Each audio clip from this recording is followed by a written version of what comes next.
D needs assessment. HRD needs assessment എന്ന് പറയുമ്പോൾ HRDക്ക് നമുക്ക് എന്തൊക്കെ കാര്യങ്ങളാണ് ആവശ്യമുള്ളത് അത് നമ്മൾ ഇവാലുവേറ്റ് ചെയ്ത് നോക്കണം. എന്തൊക്കെ നമുക്ക് ആവശ്യമുള്ളത്. HRD needs R identified and articulated. അപ്പോൾ എന്തൊക്കെ ആവശ്യങ്ങൾ നമ്മളെ ഹ്യൂമൻ റിസോഴ്സ് ഡെവലപ്മെൻറ്റിൽ ഉണ്ടെന്നുള്ളത് നമ്മൾ ഐഡൻറ്റിഫൈ ചെയ്യണം. It is A starting point of HRD and training process. അപ്പോൾ HRDയുടെ ട്രെയിനിങ് പ്രോസസ്സിൻ്റെ സ്റ്റാർട്ടിംഗ് ആണ് നമ്മുടെ HRD നീഡ് അസസ്മെൻറ്റ് എന്ന് പറയുന്നത്. With the help of HRD need assessment, HRD professional learn where and what kind of programmes or inventions are needed. അപ്പോൾ എങ്ങനത്തുള്ള programmes set ചെയ്യണം, എങ്ങനത്തുള്ള interventions വേണം, എവിടെയാണ് ഇടപെടേണ്ടത്, അപ്പോൾ അങ്ങനെയുള്ള കാര്യങ്ങളൊക്കെ അവർക്ക് സെറ്റ് ചെയ്യാൻ പറ്റും. പിന്നെ who need to be included in them, whether there are currently road blocks to their effectiveness. Thus needs assessment is critical for an effective HRD effort. അതായത് എവിടെയൊക്കെയാണോ നമുക്ക് ഇഷ്യൂസ് ഉള്ളത്, അതാണ് പറഞ്ഞത്, എവിടെയൊക്കെയാണോ കറൻ്റ്ലി റോഡ് ബ്ലോക്സ് ഉള്ളത്, അപ്പോൾ ഇഷ്യൂസ് ഐഡൻറ്റിഫൈ ചെയ്യുക, ആ ഇഷ്യൂസിനെ പ്രോപ്പറായിട്ട് സോൾവ് ചെയ്യുക. അപ്പോൾ അതാണ് നമുക്ക് ആവശ്യമുള്ളത്. അപ്പോൾ എന്ത് ടൈപ്പ് പ്രോഗ്രാംസ് ആണ് ഐഡൻറ്റിഫൈ ചെയ്യാൻ പറ്റണം, എങ്ങനെയാണ് ഇൻ്റർവെൻഷൻസ് വേണ്ടി വരുന്നതെന്ന് നോക്കണം. പിന്നെ വരുന്നത് ഒരു ഡെഫിനീഷനാണ്. According to Kaufman, need assessment can be defined as a process of identifying and prioritizing gap between current and desired result. നമ്മുടെ കറണ്ട് റിസൾട്ടിൻ്റെയും ഡിസൈർഡ് റിസൾട്ടിൻ്റെയും തമ്മിലുള്ള ഗ്യാപ്പ് ഫില്ല് ചെയ്യുന്ന ഒരു പ്രോസസ്സും കൂടെയാണ് നമ്മുടെ HRD നീഡ് അസസ്മെൻ്റ് എന്ന് പറയുന്നത്. ഓക്കെ, അപ്പോൾ need assessment can be defined as A method of finding out the nature and extent of performance problems and how they can be solved. പിന്നെ വേറൊരു രീതി പറയുവാണെങ്കിൽ define as A method of finding out the nature and extent of performance problem. നമ്മൾ performance പ്രോബ്ലംസിൻ്റെ നേച്ചറും അത് എത്രത്തോളം ഉണ്ട്, അതിൻ്റെ extent എങ്ങനെയാണെന്നുള്ളത് മനസ്സിലാക്കിയിട്ട് അതെങ്ങനെ സോൾവ് ചെയ്യാൻ നോക്കണം. അപ്പോൾ അതും HRD നീഡ് അസസ്മെൻറ്റിൽ വരുന്നതാണ്. Objectives of HRD need assessment. HRD need അസസ്മെൻറ്റിൻ്റെ ഒബ്ജക്റ്റീവ്സ് എന്തൊക്കെയാണ്? ആദ്യത്തത് to find out the performance need or requirement in an organization. ആദ്യം നമുക്ക് പെർഫോമൻസ് നീഡ് അല്ലെങ്കിൽ റിക്വയർമെൻറ്റ് എന്താണെന്നുള്ളത് നോക്കണം. So that areas which are lagging behind can have resource important for their better functioning.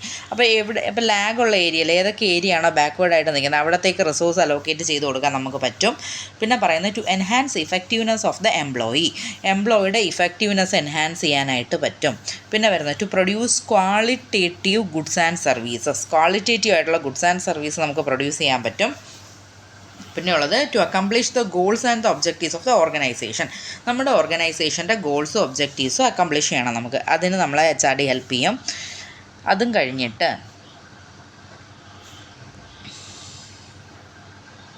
Okay, പിന്നെ to establish a yardstick on which HRD would be evaluated. HRD എങ്ങനെ evaluate ചെയ്യണം അതിൻ്റെ ഒരു യാർഡ് സ്റ്റിക്കായിട്ട് കൂടി നമ്മുടെ human resource development assessment act ചെയ്യുന്നുണ്ട്. To spot the deviation between skills that employee possesses and the skill needs so that he can perform effectively. അപ്പോൾ നമ്മൾ ഡീവിയേഷൻ എന്താണ്, അത് എന്താണോ നമുക്ക് റിക്വയർഡ് ആയിട്ടുള്ള സ്കില്ല്, എന്ത് സ്കില്ലാണ് എംപ്ലോയിക്ക് ഉള്ളത്, അല്ലെങ്കിൽ എന്ത് സ്കില്ലാണ് ഇമ്പ്രൂവ് ചെയ്യാനുള്ളത്, അപ്പോൾ എന്ത് സ്കില്ല് വേണം ഈ ജോലി ചെയ്യാനായിട്ട്, അതേപോലെ എംപ്ലോയിക്കുള്ള സ്കില്ല് എന്താണ്, അത് തമ്മിലുള്ള ഗ്യാപ്പ് കണ്ടുപിടിച്ചിട്ട് അത് കറക്റ്റ് ചെയ്യും. അതായത് അവർക്ക് ആ വർക്ക് ചെയ്യാനുള്ള സ്കില്ല് അവർക്ക് ആക്കി കൊടുക്കും. അപ്പോൾ അത് അറിയണമെങ്കിൽ നമുക്ക് എന്ത് ചെയ്യണം, നീഡ് അസസ്മെൻറ്റ് ചെയ്താലേ നമുക്ക് പറ്റും. അപ്പോൾ എത്ര സ്കില്ല് ഈ ഒരു വർക്കിന് വേണമെന്ന് അറിയണമെങ്കിൽ to decrease the time and expense incurred in the HRD programme. ഇനി ടൈമും അതുപോലെ എക്സ്പെൻസും, നമ്മുടെ HRD പ്രോഗ്രാമിൻ്റെ ടൈമും എക്സ്പെൻസും നമുക്ക് എത്ര ഇൻകർ ചെയ്യുന്നത് അത് നമുക്ക് കുറയ്ക്കാനായിട്ട് പറ്റും. പിന്നെ വന്നിട്ട് match the activities of HRD with organisational strategic plan.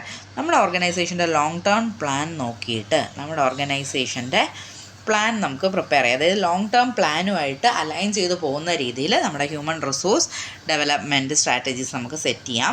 To motivate the employees. Long ടേമിൽ നമ്മളോട് ലോയലായിട്ട് വർക്ക് ചെയ്യാൻ വേണ്ടി എംപ്ലോയീസിനെ നമുക്ക് മോട്ടിവേറ്റ് ചെയ്യാം. Last point two find out the appropriate working environment needed for human resource development.